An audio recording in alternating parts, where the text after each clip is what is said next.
ఆచి చికెన్ మసాలా. ఢిల్లీలో CM Revanth Reddy municipal ఎన్నికల్లో తమదే విజయమన్న కాంగ్రెస్, రేవంత్ కు ఓటమి భయం పట్టుకుందన్న బీఆర్ఎస్. తెలంగాణ ఛాప్ న్యూస్ ఇప్పుడు చూద్దాం. సీఎం రేవంత్ ఢిల్లీ పర్యటన కొనసాగుతోంది. ఏఐసీసీ చీఫ్ ఖర్గేతో రేవంత్ భేటీ అయ్యారు. తాజా రాజకీయాలు, మున్సిపల్ ఎన్నికలపై చర్చించారు. రేపు కేంద్ర మంత్రులతో భేటీ అవుతారు రేవంత్. రాష్ట్రానికి ఆర్థిక సహకారం, పెండింగ్ నిధులు, ప్రాజెక్టులపై చర్చిస్తారు. మున్సిపల్ ఎన్నికల్లో కాంగ్రెస్ గెలుపు ఖాయమన్నారు మంత్రి పొన్నం. 85% పైగా మున్సిపాలిటీలు గెలవబోమన్నారు. రాష్ట్ర వ్యాప్తంగా బీజేపీ, బీఆర్ఎస్ నేతలు దౌర్జన్యం చేశారని, అయితే కాంగ్రెస్ ప్రజాపాలనను ప్రజలు గుర్తించారన్నారు పొన్నం. సీఎం రేవంత్ కు ఓటమి భయం పట్టుకుందన్నారు కేటీఆర్. అందుకే మున్సిపల్ ఎన్నికల్లో దౌర్జన్యాలు చేశారన్నారు.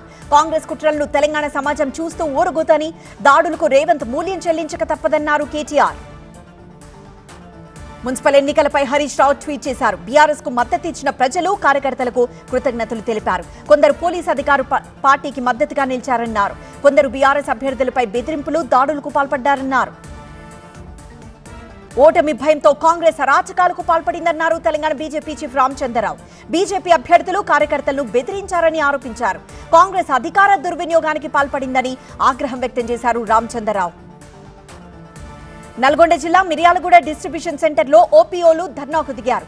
ఓపీఓలకిచ్చే 1300 రూపాయల రెమ్యూనరేషన్ లో 300 తగ్గించారని ఆగ్రహం వ్యక్తం చేశారు. కేటాయించిన పూర్తి రెమ్యూనరేషన్ ఇచ్చే వరకు ఇక్కడి నుంచి కదలబోమంటూ ఓపీఓలు ఆందోళన చేపట్టారు. జీహెచ్ఎంసీని ఏకపక్షంగా విభజించారన్నారు కేంద్ర మంత్రి కిషన్ రెడ్డి. జీహెచ్ఎంసీ 3 కార్పొరేషన్లు చేయడం కోడ్ ఉల్లంఘనే అన్నారు. మున్సిపాలిటీల్లో మార్పులు, చేర్పులు చట్టవిరుద్ధమన్నారు. సిటీలో మౌలిక వసతులు కల్పించడం లేదన్నారు కిషన్ రెడ్డి. ప్రజాభిప్రాయ సేకరణ లేకుండా 3 కార్పొరేషన్లు ఏర్పాటు చేశారని మండిపడ్డారు. గ్రేటర్ ని 3 కార్పొరేషన్లు చేయడంపై బీఆర్ఎస్ నేతలు భగ్గుమంటున్నారు. ప్రజాప్రతినిధులకు సమాచారం లేకుండానే విభజన ఏంటి అని ప్రశ్నిస్తున్నారు. 3 కార్పొరేషన్ల ఏర్పాటుపై వ్యతిరేక పోరాటం చేస్తామంటున్నారు వివేక్ గౌడ్. పరిపాలనా సౌలభ్యం కోసం రాష్ట్ర ప్రభుత్వం 3 కార్పొరేషన్లుగా ఏర్పాటు చేయడాన్ని స్వాగతిస్తున్నామన్నారు ఖైరతాబాద్ ఎమ్మెల్యే దానం నాగేందర్. విశ్వనగరంగా హైదరాబాద్ విస్తరించిన నేపథ్యంలో నగర సమగ్ర అభివృద్ధి లక్ష్యంగా ప్రభుత్వం ముందుకు సాగుతోందని తెలిపారు.